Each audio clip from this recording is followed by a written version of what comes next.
الشيطان الرجيم بسم الله الرحمن الرحيم إن الله يأمركم أن تؤدوا الأمانات إلى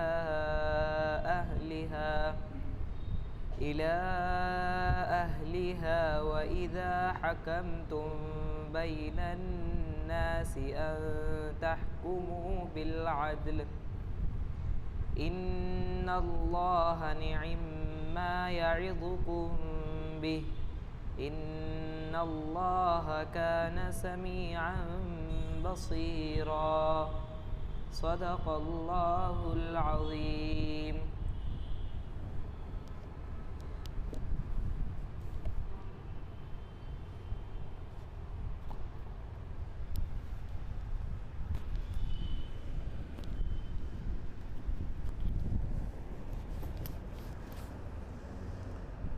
اللهم صل على سيدنا محمد وعلى آل سيدنا محمد وبارك وسلم.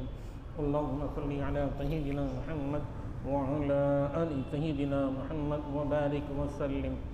اللهم صل على سيدنا محمد وعلى آل سيدنا محمد وبارك وسلم. بزرگان محترم، اللہ تبارک و تعالیٰ کا فرمان قرآن عظیم الشان میں امانتیں حقداروں کو ادا کر دو اور لوگوں کے درمیان عدل اور انصاف کے ساتھ فیصلے کرو. اللہ تبارک و تعالیٰ اس آیت میں یہودیوں میں موجود دو اور برائیوں کا تذکرہ کر رہے ہیں اور ان کے واسطے سے ہمیں بھی یہی حکم ہے. دیکھو، ہمیشہ امانت داری کو قائم رکھو اور انصاف کو باقی رکھو. امانت مت توڑو، بے انصافی کو آنے نہ دو. کوئی کام بے انصافی سے مت کرو. حدیث پاک میں آتا ہے، رسول اللہ صلی اللہ علیہ وسلم ارشاد فرماتے ہیں، علی الید ما اخذت، جس ہاتھ نے جو کچھ لیا اس پر اس چیز کو واپس کرنا واجب ہے. امانت کیا ہے؟ امانت مثال کے طور پر اگر میں 100 روپے ان کو دیتا ہوں اور ان سے کہتا ہوں یہ 100 روپے میرے تمہارے پاس امانت ہے، اس کو حفاظت سے رکھو، تو یہ امانت ہو. اب اس کا حکم ہے وہ جو 100 کی نوٹ ہے نا، اسی 100 کی نوٹ کو وہ اٹھائے رکھیں اور اس کی حفاظت کریں. اس کا حکم ہے اگر وہ نوٹ ان کے حفاظت سے رکھنے کے باوجود ان کے پاس سے اگر وہ نوٹ گم ہو جاتی ہے یا چوری ہو جاتی ہے پورے حفاظت کے اہتمام کے باوجود، تو ایسے میں وہ 100 کی نوٹ واپس کرنا ان پر واجب نہیں. اب وہ امانت جو اس طرح سے تلف ہو گئی تو پھر وہ ختم. اب اگر وہ امانت اپنے لیے استعمال کر لیتے ہیں، 100 روپے کچھ ضرورت پڑ گئی گھر میں یا خرچے میں استعمال کر لیں، تو اب وہ امانت گویا کہ قرض بن گیا اور دوسرے 100 روپے واپس کرنا ان پر واجب. بزرگان محترم، یہی مطلب ہے اللہ کے رسول صلی اللہ علیہ وسلم کا ارشاد فرمانے کا، علی الید ما اخذت، ہاتھ نے جو لیا ہے 100 روپے لیے، وہ واپس کرنا اس ہاتھ پر فرض ہے. اللہ کے رسول صلی اللہ علیہ وسلم امانت کی اہمیت کو بتلاتے ہوئے ارشاد فرماتے ہیں، 3 علامتیں منافق کی، بات کرے تو جھوٹ بولے، وعدہ کرے تو خلاف ورزی کرے. اب تیسری بات، اذا اؤتمن خان، جب اس کے پاس امانت رکھی جائے نا تو خیانت کرتا ہے. یہودیوں میں بعض لوگ ایسے تھے جو امانت کا بہت لحاظ رکھتے تھے. اگر ان کے پاس لاکھ روپے بھی امانت رکھے اور پھر واپس کرو بولے، جب پوچھا جاتا تھا ان سے وہ لاکھ روپے سے اٹھا کے واپس کرتے. لیکن یہودیوں میں بعض بددیانت، بے دین اور امانت کو توڑنے والے اتنے برے لوگ بھی تھے، اگر ان کے پاس 1 روپیہ بھی رکھا جاتا اور وہ 1 روپیہ ان سے واپس طلب کیا جاتا وہ 1 روپیہ وہ واپس نہیں کرتے، یہ 1 روپیہ معراج، اس پر وہ 100 قسمیں کھانے تیار، 1000 دلیلیں پیش کرنے تیار، ایسے لوگ موجود تھے۔ اللہ تبارک و تعالیٰ ان کی اسی خرابی کا یہاں تذکرہ کر رہے ہیں، اور ہمیں حکم ہے کہ تم ایسے نہ بنو، تم ایسا امانت کو توڑنے والے نہ بنو، خیانت کرنے والے نہ بنو۔ 1 روپیہ بھی رکھیں، 1 لاکھ روپیہ بھی رکھیں، جب تمہارے پاس کوئی چیز امانت رکھی جاتی ہے اور وہ امانت رکھنے والا جب بھی تم سے واپس طلب کرے تو تم اس کو واپس کر دو، یہی حکم ہے۔ حتیٰ کہ رسول اللہ صلی اللہ علیہ وسلم نے امانت کی اہمیت میں ارشاد فرمایا، لا ایمان لمن لا امانت لہ، ارے جس کے پاس امانت داری نہیں اس کا تو ایمان ہی نہیں۔ گویا خیانت کرنے والا کافر ہو گیا، یہ بتانا چاہ رہے ہیں رسول اللہ صلی اللہ علیہ وسلم۔ وہ تو حضرات علماء محدثین اور اس فن کو گہرائی سے جاننے والوں کا ہم پہ واضح کرنا ہے۔ اس کا مطلب یہ ہے کہ کامل مومن نے شرک کا کام، کفر کا کام کر لیا تو اسے فوراً کلمہ پڑھ کے پھر ایمان لانا ضروری ہے۔ اس طرح سے امانت دار آدمی امانت کو توڑ دیا یا خیانت کرنے والا امانت کو توڑ دیا، امانت کو توڑنے پر، خیانت کے کرنے پر وہ اسلام سے باہر تو نہیں ہو جاتا، کلمہ پڑھ کے پھر اندر آنے کی تو ضرورت نہیں، لیکن یہ ضرور ہے کہ کوئی کامل مومن ایسا نہیں ہو سکتا جو خیانت کرتا ہے۔ خیانت کرنے والا پرفیکٹ مسلمان نہیں ہے، وہ انکمپلیٹ ہے، اس کے اندر کچھ نہ کچھ کمی ہے، خرابی ہے، نامکمل ہے اس کا ایمان، اسے اپنے ایمان کو مکمل کرنے کی فکر کرنا ہے، امانت داری سیکھنا ہے، پورے معاملات امانت داری سے رکھنا ہے۔ ہر لائن میں، ہر اعتبار سے آدمیوں میں امانت داری کی ضرورت ہے۔ مزدور کی بات لیتے ہیں تو مزدور میں 2 صفتیں ہونا، ایک یہ ہے کہ وہ طاقتور، دوسرا یہ ہے کہ وہ امانت دار۔ موسیٰ علیہ السلام کی بیٹی، موسیٰ علیہ السلام کے ساتھ جانے والی حضرت شعیب علیہ السلام کی بیٹی، جب ان کے ابا جلدی گھر کو آنے پر وجہ پوچھتے ہیں، دونوں بہنیں جانوروں کو پانی پلانے کے لیے پانی کی جگہ لے گئے۔ ہمیشہ پورے گاؤں والے اپنے جانوروں کو پہلے پانی پلاتے تھے، بعد میں آخر میں ان کا نمبر آتا تھا۔ مستورات تھے، عورتیں نازک ذات، مردوں سے لڑ کر ان کے اندر گھس کے بھی نہیں جا سکتے، ان سے پہلے بھی اپنے جانوروں کو پانی نہیں پلا سکتے، انہیں مجبوراً انتظار کرنا پڑتا تھا۔ پورے گاؤں والے پہلے اپنے جانوروں کو پانی پلاتے، سب فارغ ہونے کے بعد بچہ کچا پانی اپنے جانوروں کو پلا کے گھر دیر سے وہ لوٹتے تھے۔ ایک دن حضرت موسیٰ علیہ السلام وہاں پہنچے، انہوں نے دیکھا، یہ وجہ پوچھے گھر میں کوئی ہے نہیں جو اس کام کو انجام دے سکے، تو وہ خود آگے بڑھے اور جانوروں کو پانی پلائے۔ وہ دونوں بہنیں جانور لے کے جلدی پہنچے گھر۔ باپ نے پوچھا کیا ہے، کیا جلدی آ گئے نا وقت سے پہلے، کیا ہے تمہارا ماجرا؟ انہوں نے سب ایسا ہوا سنا۔ تو حضرت شعیب علیہ السلام نے اپنی بیٹی سے حکم دیا، جاؤ اس پرائے آدمی کو، اجنبی آدمی کو بلا کر لاؤ۔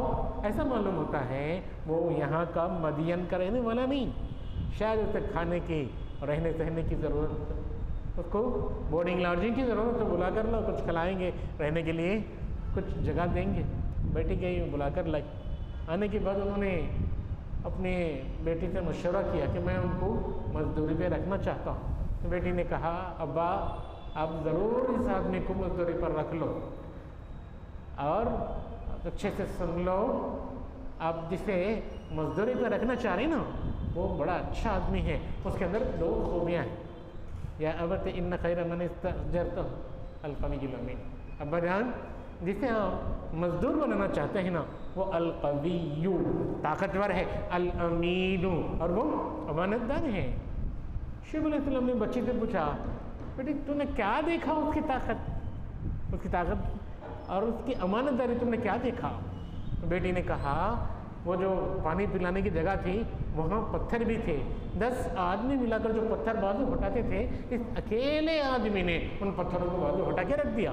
اسی سے بات سمجھ میں آ گئی کہ وہ طاقتور ہے۔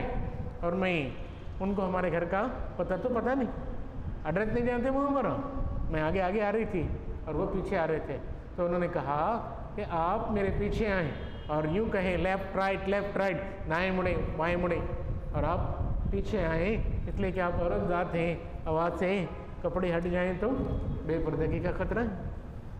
یہیں ان کی امانت داری بھی سمجھ میں آتی ہے۔ تو یہ طاقتور بھی ہیں اور یہ امانت دار بھی۔ اس واقعے سے ہمیں پتہ چلتا ہے کہ ہر مزدور کو دو چیزوں میں امانت داری رکھنا ہے، ایک تو طاقت، دوسرے امانت داری۔ یہ دو چیزیں ہیں تو پھر وہ مزدوری کرے۔ یہ ضروری نہیں گونڈے کام کو جانے پھر اس کے بعد ستیلے کو مارنے جتنی طاقت ہونا ہے نا اتنی ہی طاقت بیٹھ کر لکھنے کی مزدور کو ہو، یہ ضروری نہیں۔ جو آدمی جس لائن کی مزدوری کرتا ہے اس لائن میں اسے جتنی طاقت ہونا ہے اتنی طاقت تو یہ ضروری ہے۔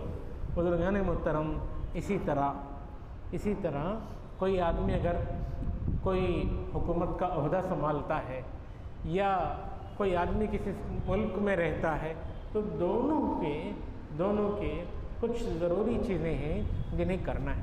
اگر وہ نہیں کریں گے تو پھر وہ ہرگز امانت دار نہیں سمجھے جائیں۔ حاکم یہ کریں، حاکم اپنی رعایا کے ساتھ ہمیشہ امانت داری اور انصاف کے ساتھ معاملہ کریں، اور رعایا یہ کریں، پرجا وہاں رہنے والے لوگ اپنی حکومت کے ساتھ امانت داری اور عدل کا معاملہ کریں۔ کرنٹ بل کے میٹر کو وہ کیا لگا، پہلے کرنٹ بل کم ایسر کا کرتے تھے، اب دوسرا کیا لگیں، پیک کر کو الگ انداز سے ڈیجیٹل میٹر لیں، پھر بھی اتنے میں ہی کچھ نہ کچھ منہ مارنے کی کوشش کرتے ہیں۔ یہ حکومت کے مال کو چرانا ہوا۔ اگر کوئی آدمی ایسا کرتا ہے تو وہ امانت کرنے والا، امانت دار، عدل کرنے والا، انصاف پسند ہرگز نہیں کہلائے۔ بزرگان محترم، اسی طرح حکومت سنبھالنے والے اچھے آدمیوں کو اپنی سرپرست بنائیں۔ کوئی کسی کو عہدہ دے رہے، کسی کو امیر صاحب بنا رہے یا کسی کو وارڈ کونسلر بنا رہے تو ہمیں چاہیے کہ ہم اس لائق آدمی کو بنائیں، نااہل کو ہرگز منصب عہدہ نہ دیں۔ یہ ضروری ہے، ورنہ اس کے بغیر نہ حکومت سکون سے چلتی ہے اور نہ ہی لوگ اطمینان سے رہ سکتے ہیں۔ یہ ضروری ہے دونوں پہ بندہ اپنا جو فرض ہے وہ نبھائے، دوسرے کا جو حق ہے وہ ادا کرے۔ حاکم کا فرض ہے وہ کیا کرے، انصاف کرے اور سامنے والے کو اس کا حق لینے دے، یہ ضروری ہے۔ بزرگان محترم، منصبی امانت یہ ہے۔ رسول اللہ صلی اللہ علیہ وسلم فرماتے ہیں اگر 4 چیزیں تمہارے اندر ہیں تو دنیا کچھ بھی تمہارے اندر سے فت ہو جائے تو تمہیں غم کرنے کی ضرورت نہیں۔ وہ 4 خوبیاں اگر تمہارے پاس ہیں تو بڑے سے بڑے عہدے والے تمہیں دنیا پوری تمہارے قدموں میں سمجھ جاؤ، اور اگر ان میں سے کوئی ایک کم ہے تو اتنی ہی تمہاری دنیا کم ہے جس کا ایفیکٹ آخرت میں پڑے گا۔ یہاں وہ کم ہے تو وہاں وہ ایسا ثواب تمہارا کم ہونے والا ہے۔ وہ کیا 4 چیزیں ہیں؟ اللہ کے رسول صلی اللہ علیہ وسلم فرماتے ہیں پہلے حفظ امانت کی حفاظت، دوسرا سچی بات بولنا، تیسرا اچھے اخلاق کا ہونا، چوتھا حلال کمائی۔ اگر یہ 4 چیزیں تمہارے اندر ہیں تو دنیا کے سب سے بڑے عہدے والے تمہیں، دنیا کے سب سے بڑے مالدار تمہیں، ساری دنیا تمہارے قدموں میں ہے، اور اب ان 4 چیزوں کے مطابق جیسے زندگی گزارو گے تو آخرت میں جاتے ہی سیدھے جنت پہنچو۔ اگر ان میں سے ایک بھی کم ہے تو پھر جنت میں داخلہ مشکل، دوزخ سے چھٹکارا مشکل ہو جائے۔ رسول اللہ صلی اللہ علیہ وسلم نے بڑے ہی اہتمام کے ساتھ امانت کے بارے میں پوری وضاحت فرمائی۔ اسی میں وارث کو کا حق دے دینا، بھائیاں بہنوں کو ساڑی چولی پہنا کو، توشہ موشہ بنا کو، ان کے وراثت کے حق سے ان کو محروم کرتے، یہ جائز نہیں ہے۔ بہن ہو، بھائی ہو یا کوئی اور وارث ہے، اس کا مال ہے وراثت کا تمہارے پاس، دے دو، یہی امانت ہے۔ یا یتیم ہے، اس کے باپ کا انتقال ہو گیا تھا، آپ نے اس کی امانت رکھ لیے، اب وہ بڑا ہو گیا، بالغ، نابالغ تھا، اسے نہیں سمجھ میں آتا تھا تو اس کی حفاظت اس کے لیے مشکل تھی۔ اب جب وہ بڑا ہو گیا تو اس کا مال اس کو دے دو۔ یا قرض دار ہے، آپ نے کسی سے قرض لیا اور اس کا حق آمدن نہیں دینے، حالانکہ آپ کے پاس مال ہے،